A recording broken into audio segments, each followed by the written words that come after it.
Hey guys, it's Elaine Abanatha, and let's see, I have 0 viewers. I don't know if I'm here by myself. Okay. Go back. There's 2 viewers. Hi guys, sorry. Let me know. There you are. Let me get here. Glad you're joining me. Sorry, I got carried away in the last session and totally lost track of time. It's on my defense, I'm in Central Time, and so my brain just takes a little while to get going. So today we are going to talk about Google Sheets and getting kind of nerdy with some Google Sheets. So I hope it can be all levels, but the main part of being able to look at Google Sheets is knowing what the power of a formula can do and take all that work out of analyzing data for you and manipulating data. So we're going to dive into that. So, all right, so we've got 6 viewers. Glad you're here with us. I'm going to 7 viewers. I'm going to jump in to the live chat here in just a second because I wasn't prepped. Sorry for that. I just kind of lost track of time. No big deal. All right, so open link. Okay, so I'm going to go ahead and share my screen. And like I said, Elaine Abanatha, and I'm glad you're here with me. Make sure that when you're logged into Google on YouTube and that you can start chat, because I want to make sure that I hear back from you, because it's really interesting to talk to and present to a computer screen all by yourself. So glad you're here and you stuck it out with me. Sorry I was a little late. So I'm going to go ahead and share my screen and let you guys see what we are going to talk about today. So go here and then go here. All right, so we want formulas to do the work. If you need help to get this presentation, it is bit.ly Abanatha, and it is formulas, and I did not put that up there, but that's okay. Let's see, let me get my chat going here. Share, copy link. All right.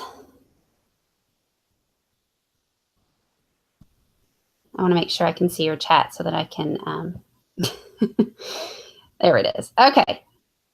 Hi guys. All right. Sorry, I got carried away. I don't know. Just having fun. All right. So we're going to talk about letting formulas do the work for you in Google Sheets. And I know some of these formulas are going to be like, why on earth, Elaine, are you sharing this with me? But trust me, once you finally know what's out there and what formulas can do for you, the sky's the limit. And to this day, there are formulas right now that I have not mastered and I don't even know. But because I know that formulas are out there and the power of the formulas, I know that I can Google it and then figure out the formula, or the best is I can go to the PLNs over on googleplus.com. If you have not become a member of Google or plus.google.com, then I highly recommend it, because there are thousands of people in communities that are all about formulas or all about whatever topic that you are needing help with. So highly recommend that you do that because it is it's a benefit, and it's there. And I've reached out and been able to collaborate with an awesome guy named Adam Davis in Wisconsin. He helped me with Autocrat one day. So just reaching out in different platforms. Of course, you always can reach out at the hashtag Kentucky Go Digital, KY Go Digital, but that's another avenue too. So Kentucky Go Digital is probably your first avenue.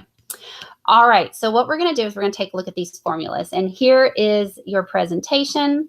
And we're going to look at sum, average. These are pretty basic ones that most of us know about, max and min, but then we get into some more. So if you will, go ahead and click the worksheet to manipulate. And this is going to bring up where it forces you to make a copy. And you can work alongside with me. And that way we can see and work together. And if you lose track and I go too fast, don't hesitate to ask questions. But remember that this video is going to be Yes, nerd alert, Melody. But this is going to be archived. So later on, you can pause, try it again, figure it out, unpause, push play, and try again, rewind. And then remember, we don't use it, we lose it. So maybe later on in a couple months, you're going to be like, what was that formula? This is all going to be archived on KentuckyGoDigital.com, and you're going to be able to access it. So make sure you make your copy and follow along with us. All right, so the first thing we're going to talk about is the sum formula. So pretty basic. You're wanting to add things, and you, if you toggle back over to our tabs, you notice that I've got your data here for you in the bottom as well on each tab, and so that you can play along. So right here is where we're wanting to add all of these up. Now this could be anything as far as data. What are the main things you guys are going to get your data from is from your quizzes in Google Forms, or the forms that you put out to gather data for your audience. Maybe it's a school-wide fundraiser form. Maybe you are wanting to know school-wide what t-shirt sizes. So just an amount of data that's too much for you to sit there and cherry pick. You're going to let the formulas do it. So one of the ones I wanted you to know was the sum formula. And so if you go into your cell, it could be any cell. I don't have to be just below it. I could go to any cell, and you push the equal sign and then sum, S-U-M. It's going to also give you a tutorial, which is nice. There's these are tons and tons of formulas. But then you open your parentheses, and then you can put, there's more than one way to spin a cat. You could put A2, okay, plus. I could do that, but we're going to do it a quicker way. We're just going to, as long as you open that parentheses, you're going to highlight and drag, and then you're going to push enter, and it's going to add it up for you. Say I had a whole bunch of rows here with data, okay, and I need to sum that as well. Any formula that you have, you can copy over by, once you have the cell selected and you put your corner over that that little box in the lower right hand corner, you can drag that formula over. Whoops, that didn't work. Drag that formula over, and it's going to total up. That totaled A3 through A7. It's going to total up the next one, and so that's a quick hack of not having to make sure, and especially when you have hundreds of things that you need to copy down, you don't need to type in that sum formula or that formula. So make sure you get that. All right, so we're going to jump on to the next one, which is going to be average. So maybe I need to find out what the average test score was. So if I'm using Google Forms to create a quiz, I can get, sometimes you can get the average through the responses tab on the Google form, but on that spreadsheet, you might want to do it yourself. So average is the next one that we're going to look at. So if you tab that over, and we're just going to go ahead and put the average. It's equals average, and these are pretty, and it's going to, see, it's very already intuitive. It knows that, oh, you're going to do the average of these. So you can even click that and push enter, and it's going to let me know the average. These are pretty basic ones, but then making sure that you understand what a formula does is going to be important, and to be able to put those in your kind of your toolbox was what we talk about. So, all right. So the next thing we're going to talk about is max and min. And this, if you were using a Google form for a quiz, or maybe you're using a spreadsheet for inventory, you may want to know the maximum number of things and then the minimum number of things that you have, or the maximum number of the score on the test and then the minimum number. So these two formulas for max and min are going to be useful as well. So what I've done is I've pasted each one of these formulas so that you can follow along if you choose, and then go to each tab and then paste those. So this one is going to be our max. And then if I wanted a minimum, I can paste that one, and I can literally just retype min, and it's going to let me know that the minimum was that. So using those formulas are pretty cool. Pretty simple, huh? All right, so we're going to get a little bit more nerdy here. Also, I want to make sure you guys know I've never really presented to a computer screen. It is more hard because I don't get to see your beautiful faces. So make sure that you tell me of, yay, Elaine, yes, I'm excited. I want to use this or whatnot. Or if you have something to add, I'd love to learn from you too, because we are in this together for sure. Teaching is a team sport for sure. All right, so I was trying to think. I use formulas all the time because I get really deep into spreadsheets. But for somebody who's maybe new at using formulas, I was trying to think of, well, why would you want to use a formula? Well, what if you did send out a form through the entire district or through your entire school for t-shirts? You send it out to every single parent. And I was actually telling a school the other day, because they still send out paper forms for what t-shirt size are we going to order for your student this year. And I'm just thinking of that poor, unfortunate soul that has to literally count by hand each one of those t-shirt order forms. And I'm thinking, oh my gosh, it's just crazy. So if you made a form, a Google form, and you sent that out and you got all your data here, we're going to toggle back over here. And so count if, that's what we're doing. And what count if does is it's going to count the number of things, and it doesn't just have to be one letter. It's going to count the number of times something shows up. I've used this formula for our Twitter feed for Kentucky Go Digital. So however, and I can show it to you guys, however many times you tweet, it literally counts how many times you tweet, and it gives me a number. It tells me if you've tweeted 250 times on the hashtag, because we're trying to work on, on what, who can I reach out to? Who is this person? And that kind of stuff. So anyway, it's really neat. I've used count if several times, and I really like it. Okay, so what you do here is you're going to go and you're going to paste that count if. And what it's asking is A1 through A13, tell me how many larges there are. So what you do is you do equals count if, open parentheses, and then your range. So you're going to use A1 through A13, and then comma, and then quotations large. And it's going to tell me I have 3 larges out of that whole thing. Now, not really hard when you have 12 different numbers, but is a lot more difficult when you have hundreds of data. So make sure that we're also thinking about that. Okay, so remember, I don't have to retype this in, but I can copy this.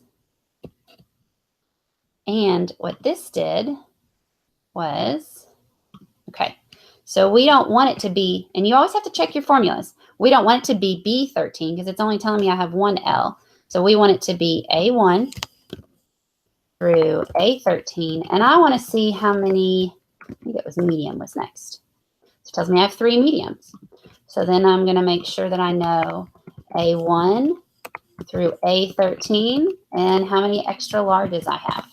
And I've got 3 of those as well. And so you kind of get the gist here. I want to know how many smalls I have. And so that, when you have hundreds and hundreds of columns or rows to tally up, that's going to save me a lot of time. So make sure if you have any questions, you put that down on this chat so that I know if you've got any questions. All right, so next thing we're going to go into is the concate. I had never used this, and what I did was, and I ran into this the other day, and it saved me tons of time. I had taken I needed email addresses for all of these people, and I never put on the form their email address. And I was so frustrated at myself. I thought, oh my goodness, I'm going to have to sit here and type elaine.abanatha@mccracken.kyschools.us. I can copy paste mccracken.kyschools.us, but that still is going to take me a lot of time. So ran into this formula, and it's called concate, or I can't even pronounce it. If you can pronounce it, I'm proud of you. But so you're going to copy that. Oops. And what you're going to do is when you toggle back over to your spreadsheet, it takes information and it says, okay, whatever's in A, I'm going to put it with B, and I'm going to spit it out here. So you can concate this, or concate, whatever that is. And that's great. I want A2 and I want B2. Whoops.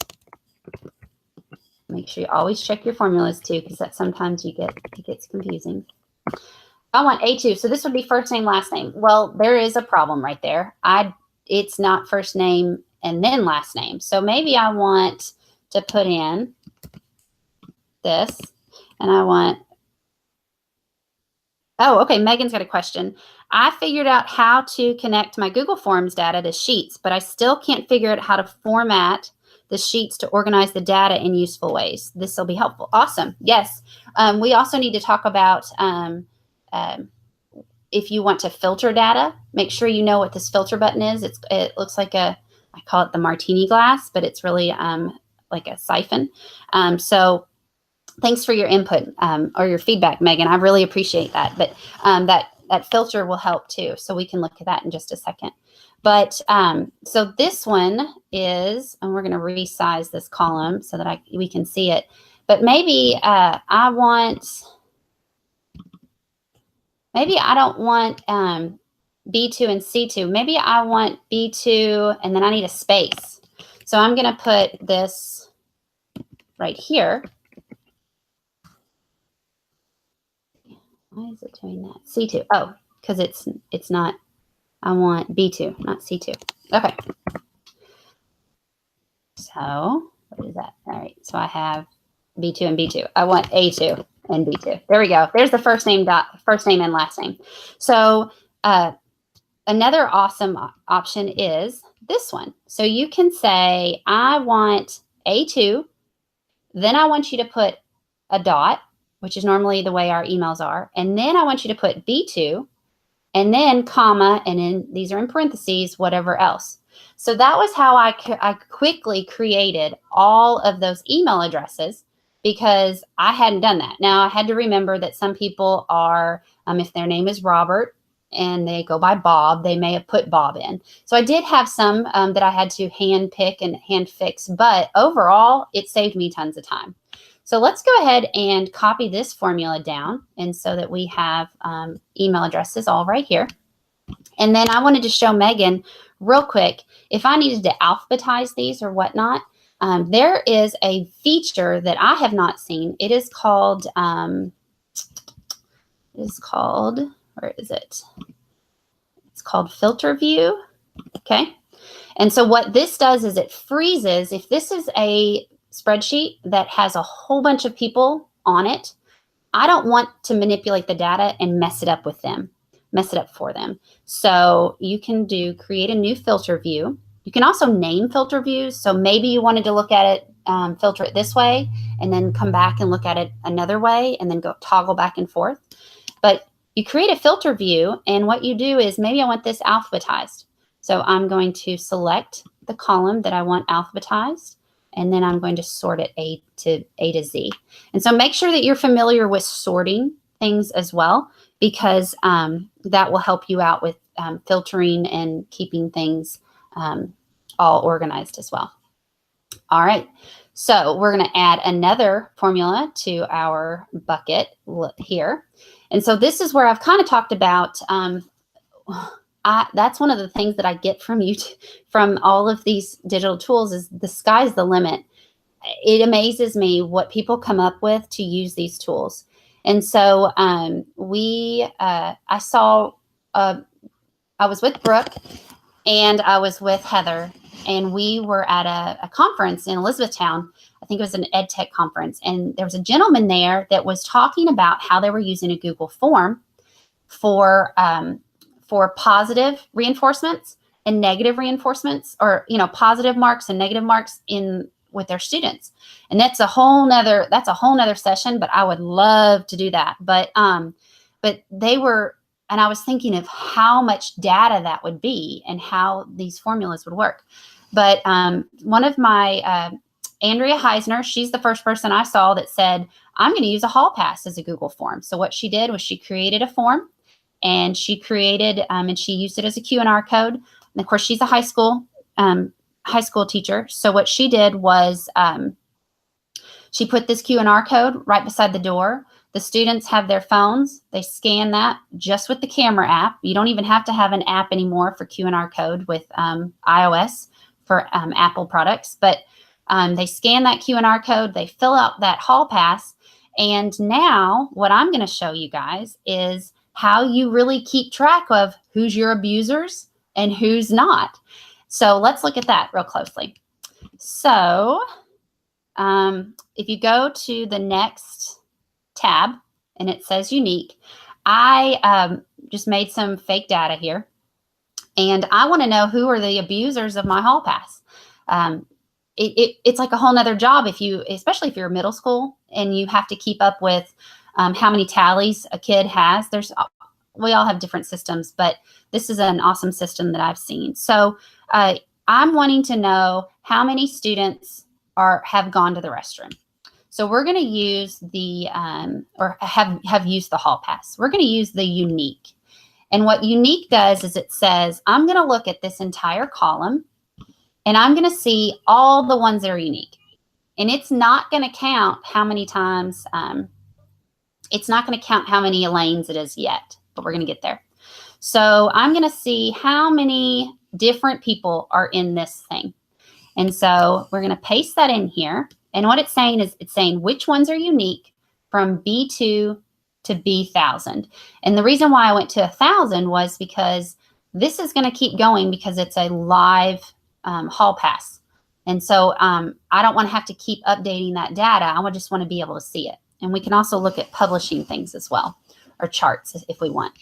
And so this tells me all the people that are on here. Now, if you notice, I've got a lot more names, and this one just goes to 19. I've got 23 on here. So that means I have 19 different people that have used the hall pass so far.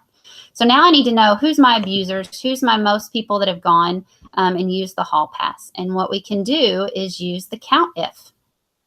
And we've already learned that over here. But if we go, let's go to count if. If I don't use it, I lose it. All right, so we're going to go here. We're going to paste it, and we're going to say E1 through E, and then we want to make it large because we want it to keep calculating for us. And then I also need to know how many times it says the one that's in E2. But I don't want it to say E2 because that's not going to be what it is. Okay? So it's calculating, oops, not in E. I want it in B. So it's saying, how many times has Elaine in this column, this is identifying the Elaine, how many times has this actually gone? Well, Elaine's gone 5 times. All right? Well, let's see how many times Andrew's gone. So remember, I can copy down this. Is this nerdy or what, guys? And I know purposely I just put for time's sake, but I can copy down and now I can see how many are my abusers and whatnot. Pretty cool, huh? So also I like this as a hall pass method because if there was an emergency, I may not remember to grab that clipboard. I may not remember to grab that red binder. I know most likely I'm going to have a device with me or access to a device if we had an emergency.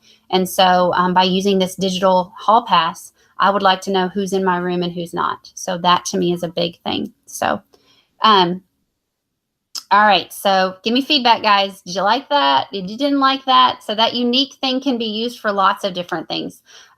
Sometimes we have parents fill out a form and they have filled it out like 5 times and because they're not sure what they're doing. You can use that unique formula as well for who's really signed up. Maybe you have a form that is showing for after school 21st century, and they're going to go to this one event. But you have Elaine that's filled it out 20 times because she really doesn't understand what she's doing. You use that formula, unique, and then you're going to really see the true number of who is going versus the true number of who filled it out. So that's pretty cool too. And that COUNTIF has been really helpful for me to figure out how many times something is showing up in a spreadsheet. And I really like that. Okay, we're going to talk about, I would love it if somebody could give me a time check. That would be great in the chat. Okay, we're going to talk about the one that I have learned from the great Chase Goff. And Chase showed me import range.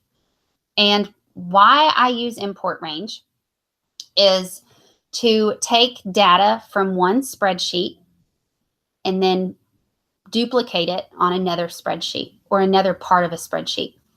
So let's talk. All right, so it's 2:11 and this is supposed to be over at 2:30. Is that correct? Is that correct, Tina? So so let's talk about, maybe you have, so this obviously came from a form. Maybe you have a whole bunch of forms here and you're wanting to get you're just wanting to cherry pick. I just want this column of information and I want to combine it with this column over here, information. And I want it all to be on the same spreadsheet or the same sheet. So what you're going to do is you are going to use the import range. And once again, I got this from Chase Goff. Another reason why I use import range is for the use of multiple add-ins. Okay, add-ons, excuse me. So if you are not familiar, and we could go with add-ons for Google Sheets for hours, this is where I love to live because it's amazing the power of what it does. But if you're not familiar with add-ons, check out our Create session on KentuckyGoDigital.com about Formule and Autocrat. Those are two of my favorite things. And so what they don't like to do is play well together on one tab. And so to kind of smash it up and make it fancy is you use import range and make it on another tab. And so this tab could use Autocrat. This tab could use Formule. And so that's how I get around with manipulating one thing multiple ways with different add-ons. So import range is the must-have to do that. So what it is the breakdown is it's equal import range, and then it's the source code sheet. All right, so let's look at that. And remember, it does not have to be in the same spreadsheet. So I don't just have to jump from here to here. I can jump from here to here. I can jump from here, which is a whole bunch of information, to here. So what we're going to do is we're going to put in the formula import range equals, and then you open your parentheses and you're grabbing this really long number here. And where we get this number is in the URL of that document and that spreadsheet. So if I want to grab this information here, and I'm going to, I want all of this information right here. I'm going to grab this URL, I'm going to copy it, I'm going to jump over here, and I'm just going to paste it within these two parentheses.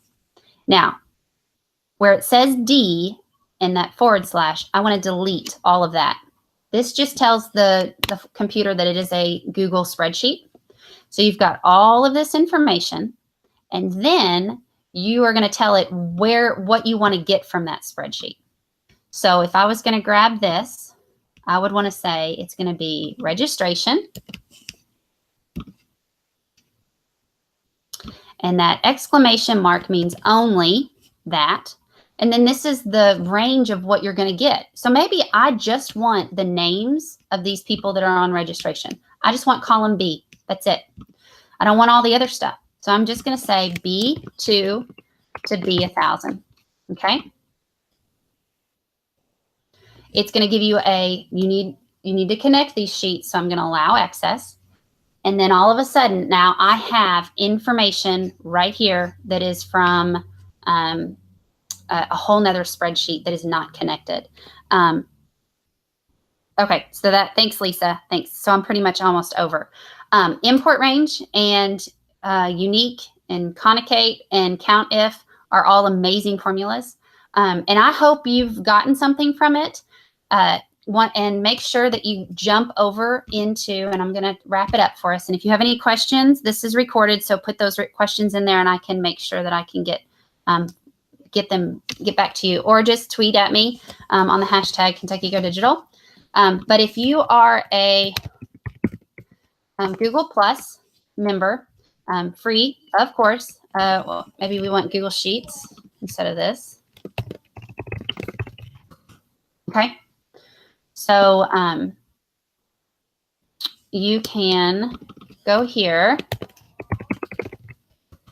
and then you have a community that you can join where it has sometimes hundreds, sometimes thousands. Here's one. And then you get to be a member of it, and you can ask them questions. And these are all people that are usually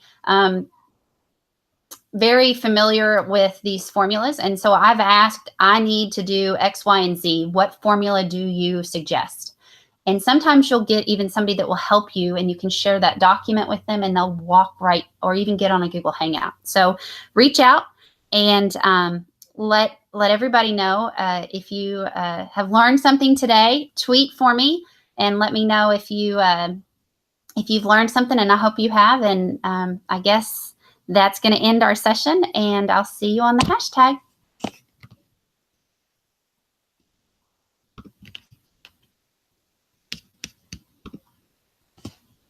Bye, guys. Thanks for visiting, and tweet out what you learned if you learned something, or if you could add something to it. Let me know what you may use one of those formulas for.